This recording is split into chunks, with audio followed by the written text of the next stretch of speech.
नमस्कार, आदाब और सत श्री अकाल प्यारे दोस्तों। अब तक अपन लोगों ने बहुत कुछ बड़ी कहानी समझ ली है गुप्त साम्राज्य के बारे में। आज अपन अपने टॉपिक को कंप्लीट करने की कोशिश करेंगे। इसी के साथ में हम फिर अगले टॉपिक की चर्चा करेंगे। आज मैं आपके सामने गुप्त वंश के बारे में चर्चा करने वाला हूँ। ये 275 से 550 ईस्वी तक गुप्त साम्राज्य का कालक्रम रहा है, जिसके अंदर मैंने आपको बहुत सारी चीज़ें बताई है। जैसे कि एक व्यक्ति आता है श्रीगुप्त, जिसने गुप्त वंश की स्थापना की थी। इसके बाद में अपन लोगों ने घटोत्कच की बात की। घटोत्कच, ठीक। घटोत्कच के बाद में अपन लोगों ने चंद्रगुप्त प्रथम की बात की। चंद्रगुप्त प्रथम, ठीक। चंद्रगुप्त प्रथम के बाद में अपन लोगों ने समुद्रगुप्त की बात की, ठीक। समुद्रगुप्त के बाद में अपन लोगों ने कौन से राजा की चर्चा की थी? चंद्रगुप्त द्वितीय की चर्चा की थी। चंद्रगुप्त द्वितीय की चर्चा की थी, ठीक। चंद्रगुप्त द्वितीय के बाद में आज अपन चर्चा करने वाले हैं कुमारगुप्त। उसके बाद स्कंदगुप्त, फिर इसके बाद अन्य जो गुप्त वंश के राजा आ जाते हैं उनकी चर्चा कर लेंगे, अन्य राजा, ठीक। और उसके बाद में अपन चर्चा कर लेंगे अपने गुप्त वंश के पतन की। गुप्त वंश का पतन किस प्रकार से हुआ? गुप्त वंश का पतन, ठीक है। और यहीं पर अपना टॉपिक का अंत हो जाएगा, जिसके बाद में अपने को इस टॉपिक के बारे में कुछ ज़्यादा जानकारी लेने की ज़रूरत नहीं पड़ेगी।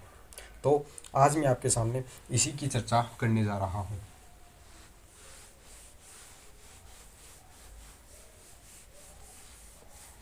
आज अपन किस चीज़ की चर्चा करने वाले हैं?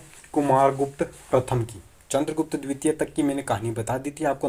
चंद्रगुप्त के जो 9 रत्न थे उनके बारे में मैंने आपको कहानी सुना दी थी। कालिदास, अमर सिंह, वराहमिहिर, धन्वंतरी, घटकपर, शंकु, ठीक है। इन विद्वानों की अपन लोगों ने चर्चा कर ली है।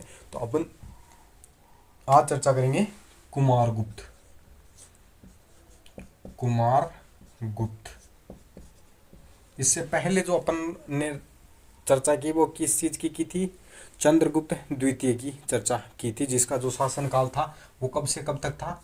375 से 415 ईस्वी तक का शासनकाल था अपना। इसका जो शासनकाल हो जाएगा वो 415 ईस्वी से लगा करके 455 ईस्वी तक का शासनकाल हो जाएगा, ठीक है। तो इस व्यक्ति की चर्चा अपन करने वाले हैं। कुमारगुप्त की बात की जाए तो कुमारगुप्त की जानकारी के स्रोत क्या क्या है, ठीक है। सबसे पहली बात, कुमारगुप्त की जानकारी के स्रोत क्या क्या हैं? तो कुमारगुप्त की जानकारी के हमें कई सारे स्रोत मिलते हैं, जिनमें सर्वाधिक जो मिलते हैं हमें अभिलेख और सिक्के प्राप्त होते हैं। कौन कौन सी चीज़ें प्राप्त होती है अपने को? अभिलेख और सिक्के, ठीक है। अभिलेख और सिक्के, ये 2 चीज़ें हमें प्राप्त होती है। सबसे पहले अपन अभिलेखों की चर्चा कर लेते हैं। कुमारगुप्त की जानकारी के स्रोतों में अपन कुमारगुप्त कालीन अभिलेखों की चर्चा कर लेते हैं, ठीक है। अभिलेख, और अभिलेखों के अंदर एक इम्पोर्टेंट अभिलेख आता है जिसे अपन लोग किस नाम से जानते हैं? कर्मदंडा शिवलिंग अभिलेख। एक अभिलेख आता है कर्मदंडा शिवलिंग अभिलेख, ठीक। ये एक अभिलेख हो जाता है जो हमें फैज़ाबाद से प्राप्त होता है। फैज़ाबाद में भी एक जगह पड़ती है। फैज़ाबाद कहाँ पड़ता है? यूपी में। फैज़ाबाद के अंदर एक कर्मदंडा नामक गांव पड़ता है, वहाँ से हमें यह अभिलेख प्राप्त होता है। इसके अलावा एक है दामोदरपुर का अभिलेख। दामोदरपुर का ताम्रलेख, ताम्रपत्र लिख दो आप इसको, ठीक है। दामोदरपुर का ताम्रपत्र हो जाता है। यह भी हमें कुमारगुप्त कालीन प्राप्त होता है। इसके साथ में और भी कई सारी चीज़ें हमें प्राप्त होती है, जिसमें अपन मंदसौर के लेख की बात कर सकते हैं। मंदसौर प्रस्तर लेख, मंदसौर, प्रस्तरलेख,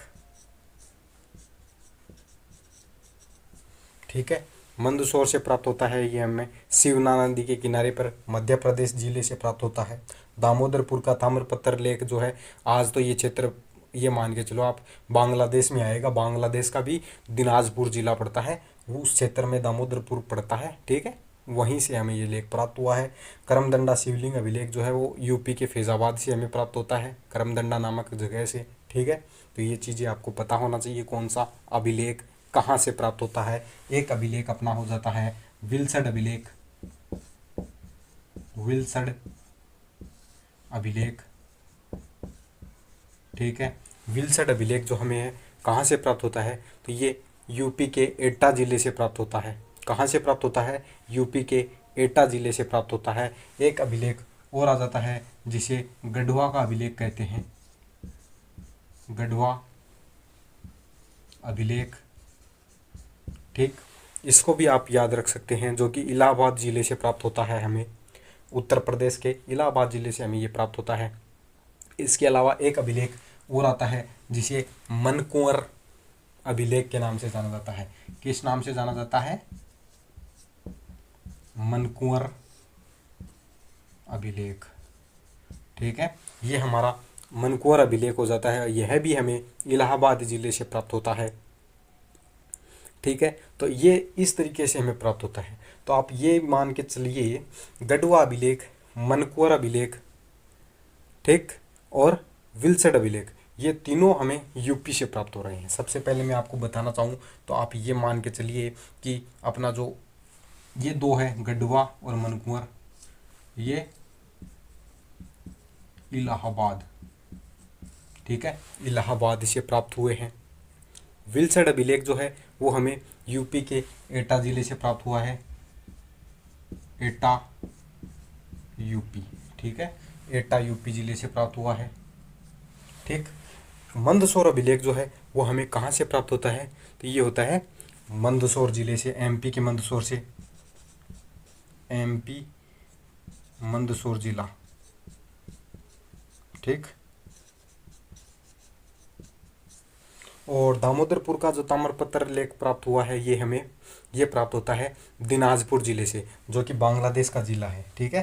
तो इसको आप ये लिख लीजिए कि बांग्लादेश, ठीक है, ये हमें बांग्लादेश से प्राप्त हो रहा है।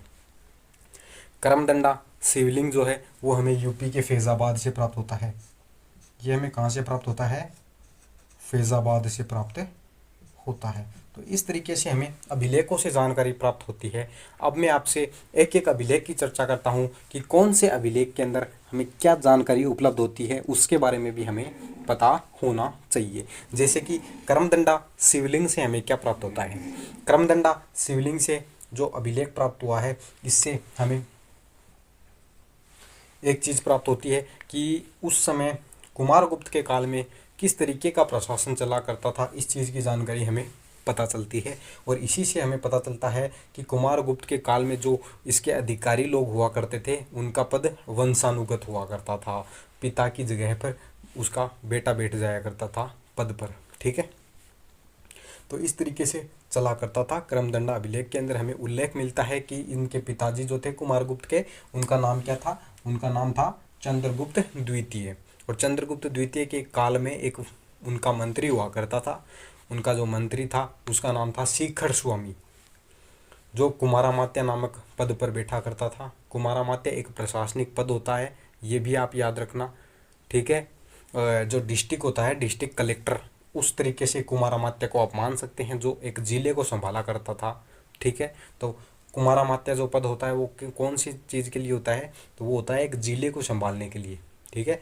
और जो हमें चंद्रगुप्त द्वितीय के एक मंत्री थे शिखर स्वामी, वो कुमारामात्य पद पर रहा करते थे। और उनका एक पुत्र था पृथ्वीसेन, जो पृथ्वीसेन था वो भी अपने पिता की तरह ही कुमारामात्य पद पर बैठता है, लेकिन पिता की तरह चंद्रगुप्त के काल में नहीं बैठता, बल्कि वो कुमारगुप्त के काल में बैठता है। तो यहाँ पर हमें पृथ्वीसेन का उल्लेख मिलता है। पृथ्वीसेन जो था वो उसके पिताजी भी कुमारामात्य के पद पर रहे हैं, वो खुद भी कुमारामात्य के पद पर रह रहा है। इसलिए इस करमदंडा शिवलिंग के अंदर हमें पता चलता है कि प्रशासनिक अधिकारी जो हुआ करते थे वो किस तरीके से बैठा करते थे, वो वंशानुगत बैठा करते थे। और इसी करमदंडा अभिलेख के अंदर हमें अयोध्या जो है उसका नाम विद्यावसनी लिखा हुआ मिलता है। तो इसमें हमें क्या मिलता है, अयोध्या को विद्यावसनी कहा गया है, विद्यावसनी। ठीक है, अयोध्या को क्या कहा गया है, विद्यावसनी कहा गया है। तो इस चीज़ को भी आप नोट कर सकते हैं। तो इस तरीके से हमें करमदंडा से क्या क्या चीज़ें प्राप्त होती है, हमें कुमारामात्य शेखर स्वामी के पुत्र पृथ्वीशेन का हमें यहाँ पर उल्लेख मिलता है, जो कुमारगुप्त के काल में कुमारामात्य के पद पर बैठा था। और एक पद और था उसके पास में, बलाधिकृत। तो ये 2 पद पर वो आसीन था पृथ्वीशेन। इससे हमें पता चलता है कि उस समय जो पद हुआ करते थे वो वंशानुगत हुआ करते थे। इस अभिलेख के अंदर हमें अयोध्या का नाम विद्यावसनी लिखा हुआ मिलता है। ठीक, ये चीज़ें हमें प्राप्त होती है। और ये अभिलेख हमें फैज़ाबाद ज़िले के फैज़ाबाद से ये मान के चलो 12 मील दूर पर एक करमदंडा नामक गांव है, वहाँ से हमें ये प्राप्त होता है। तो ये करमदंडा गांव से प्राप्त होता है। ठीक है, सामान्यतया हर जो अभिलेख हैं उनमें सिद्धम शब्द का प्रयोग किया जाता था। क्या प्रयोग किया जाता था, सिद्धम। सिद्धम शब्द से अभिलेखों की शुरुआत में जो ये वर्ड लिखा हुआ मिलता था। लेकिन करमदंडा शिवलिंग अभिलेख के अंदर हमें क्या लिखा हुआ मिलता है, इस अभिलेख के अंदर हमें नमो महादेवाय, क्या लिखा हुआ मिलता है, नमो महादेवाय शब्द लिखा हुआ मिलता है। इससे पता चलता है कि कुमारगुप्त जो है वो केवल और केवल वैष्णव धर्म का अनुयायी नहीं है, बल्कि वो शैव धर्म को भी उतना ही सम्मान देता है जितना वो अपने धर्म को सम्मान देता है। तो यहाँ पर हमें यहाँ पर ये शब्द भी लिखा हुआ मिलता है। क्या शब्द लिखा हुआ मिलता है, नमो महादेवाय। तो ये हो जाती है हमारी इस करमदंडा अभिलेख की पूरी कहानी। इसके बाद में अगले दामोदरपुर के ताम्रलेख की बात करूं तो ये दामोदरपुर का जो ताम्रलेख है ये हमें बांग्लादेश से प्राप्त होता है। बांग्लादेश में एक जिला है दिनाजपुर, वर्तमान में दिनाजपुर जिला है, उसके अंदर एक दामोदरपुर गांव है, वहाँ से हमें ये प्राप्त हुआ है दामोदरपुर के ताम्रपत्र। और ये जो दामोदरपुर के ताम्रपत्र हमें प्राप्त हुए हैं वो 4 प्राप्त हुए हैं। कितने प्राप्त हुए हैं, 4 ताम्रपत्र हमें वहाँ से प्राप्त हुए हैं। और दामोदरपुर के अभिलेख के अंदर ही कुमारगुप्त की पदवियों का हमें उल्लेख मिलता है। तो कुमारगुप्त की जो पदवियाँ थी कौन कौन सी थी, एक थी परम देवत। कुमारगुप्त की पदवियाँ कौन सी थी, परम देवत।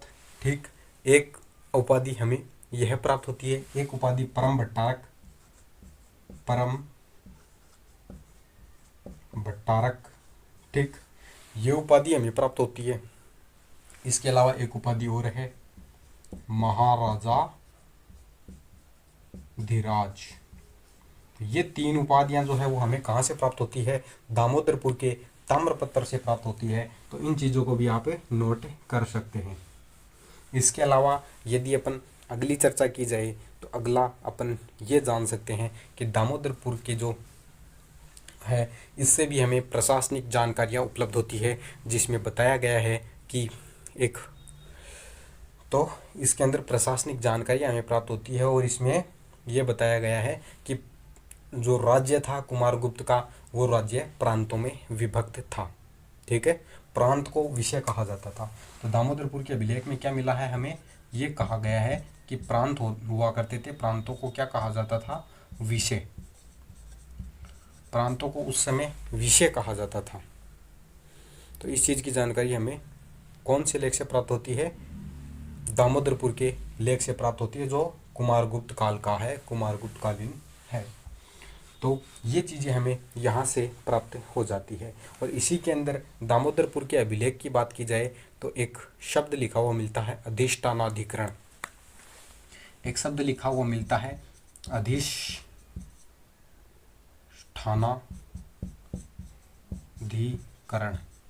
इस शब्द को आप समझ लीजिएगा, अधिष्ठानाधिकरण कोई विशेष नाम नहीं है, बल्कि ये एक जिला हुआ करता था और जिले का जो प्रमुख शहर हुआ करता था उसे इस नाम से जाना जाता था। तो जिले को इस अधिष्ठानाधिकरण कहा जाता था गुप्त काल में। ठीक है। और इस जिले का जो प्रशासन संभालता था, अधिष्ठानाधिकरण का जो प्रशासन संभालता था, उसे कुमारामात्य कहा जाता था। ठीक है, कुमारामात्य कहा जाता था।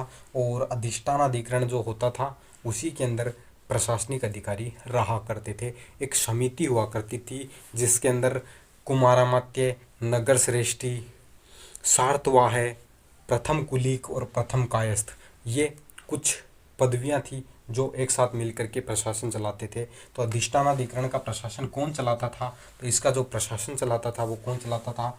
कुमारामात्य। कुमारामात्य। और कुमारामात्य के साथ में कुछ और भी अधिकारी हुआ करते थे जिन्हें नगर श्रेष्ठी कहा जाता था। नगर श्रेष्ठी और भी होता था, नगर श्रेष्ठी होता था, सार्तवाह। ठीक। और कौन होता था? और एक होता था कुलिक। ठीक। और एक होता था कायस्थ। ठीक है। इनको प्रथम कुलिक और प्रथम कायस्थ कहा जाता था। तो ये कुछ अधिकारी थे जो डिस्ट्रिक्ट को संभालने का काम किया करते थे। और डिस्ट्रिक्ट को क्या कहा जाता था? अधिष्ठानाधिकरण कहा जाता था। तो ये चीज़ आप इस दामोदरपुर के अभिलेख के बारे में चर्चा कर सकते हैं, अपने नोटबुक में लिख सकते हैं। ठीक। अब मैं आपके सामने मंदसौर प्रस्तर लेख की चर्चा करता हूँ। तो मंदसौर जो प्रस्तर लेख अपना है ये एमपी के मंदसौर जिले से प्राप्त होता है। एक नदी है शिवना नदी। कौन सी नदी है? शिवना नदी। वहाँ से हमें यह प्राप्त होता है। शिवना नदी के किनारे पर महादेव घाट है, उस घाट की दीवार पर लिखा हुआ मिलता है। और ये भी काले पत्थर पर उत्कीर्ण है, जिसका जो लेखक रहा है वो कौन है? वत्स भट्टी रहा है। अभी मैं आपको बताता हूँ अभिलेख, कुमारगुप्त के अभिलेख। और कुमारगुप्त के अभिलेख में अपन चर्चा कर रहे हैं मंदसौर अभिलेख की। कुमारगुप्त का मंदसौर अभिलेख, ये अभिलेख हमें प्राप्त कहाँ से होता है? शिवना नदी के किनारे से।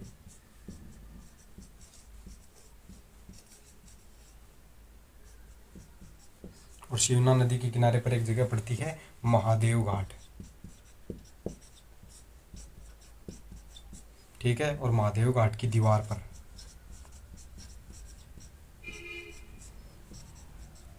ठीक है। और ये जो है वो काले पत्थर पर है, काले पत्थर पर उत्कीर्ण।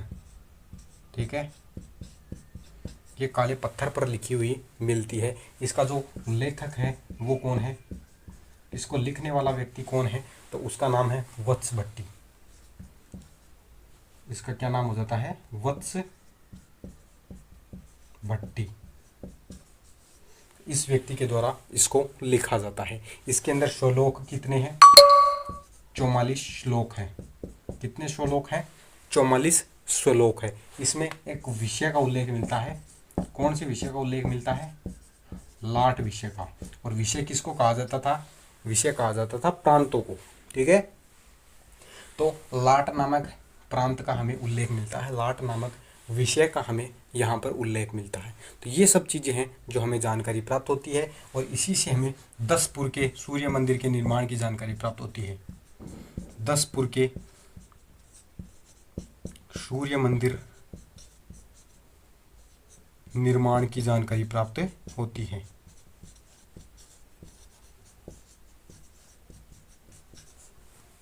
जानकारी प्राप्त, तो ये सब चीज़ें हमें यहाँ से प्राप्त होती है। तो इसको आप याद रख सकते हैं। और ये जो है एक प्रशस्ति के रूप में है। किस रूप में है? प्रशस्ति के रूप में है। तो ये चीज़ भी आप मंदसौर अभिलेख के बारे में लिख सकते हैं।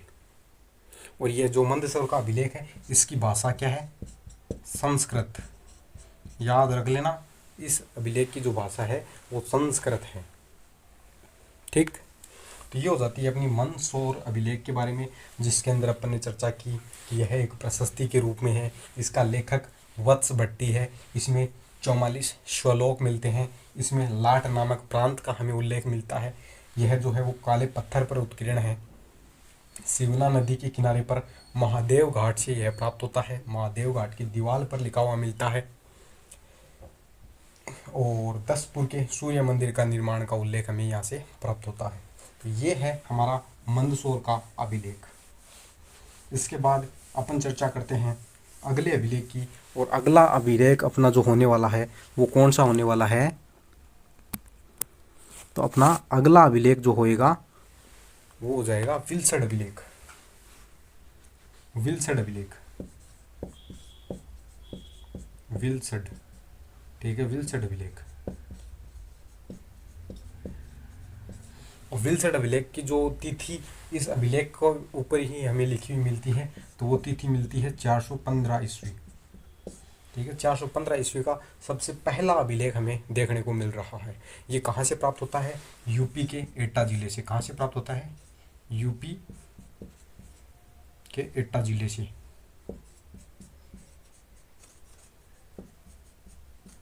ठीक है, यूपी के एटा जिले से हमें प्राप्त होता है। और इसके अंदर हमें क्या जानकारी मिलती है? कोई ध्रुव शर्मा नामक कोई व्यक्ति है, ध्रुव शर्मा नामक कोई ब्राह्मण व्यक्ति है, उसके द्वारा स्वामी महासेन का मंदिर का निर्माण करवाया गया था। इससे हमें क्या मिलती है जानकारी कि कुमारगुप्त के काल के अंदर कार्तिकेय का मंदिर बनवाया गया।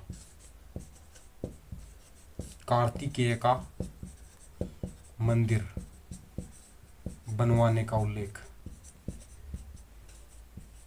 ठीक, और ये कार्तिकेय का मंदिर किसके द्वारा बनाया गया, किसके द्वारा बनवाया गया था? तो इसको बनवाने वाला व्यक्ति कौन था? उसका नाम था ध्रुव शर्मा। ध्रुव शर्मा। और ये ध्रुव शर्मा कोई ब्राह्मण व्यक्ति रहा है। ठीक है, ध्रुव शर्मा कोई ब्राह्मण व्यक्ति रहा है। तो ये चीज़ आप विल्सड अभिलेख के बारे में जानकारी ले सकते हैं। विल्सड यूपी के एटा जिले से हमें प्राप्त होता है। कार्तिकेय के मंदिर के निर्माण की उल्लेख मिलता है। कार्तिकेय का मंदिर बनवाने का हमें उल्लेख मिलता है। और इस मंदिर का जो निर्माण करवाया गया वो ध्रुव शर्मा नामक किसी व्यक्ति के द्वारा करवाया गया था। इसे ही स्वामी महासेन का मंदिर भी कहा जाता है। ये चीज़ याद रख लेना, स्वामी महासेन का मंदिर। ठीक है, तो ये चीज़ भी आप याद रख लेना, इसी को स्वामी महासेन का मंदिर भी कहा जाता है। तो ये हो गया अपना विल्सड अभिलेख। फिर अपन चर्चा करते हैं अपनी अगले अभिलेख की। और अगला अभिलेख अपना जो हो जाता है वो कौन सा हो जाता है? गढ़वा शिलालेख। गढ़वा के 2 शिलालेख। गढ़वा शिलालेख। ठीक है, गढ़वा का शिलालेख हमें प्राप्त हुआ है। ये कहाँ से प्राप्त हुआ है? तो ये याद रख लेना, इलाहाबाद से हमें प्राप्त हो रहा है। इसके अलावा एक और आ जाता है मनकुंवर अभिलेख। एक अभिलेख और आ जाता है मनकुंवर अभिलेख।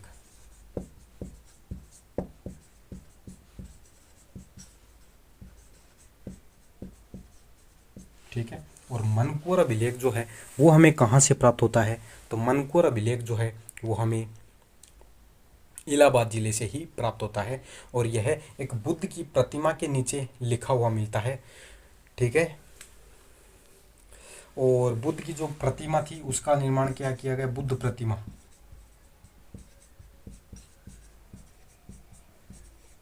का निर्माण किसने किया भाई?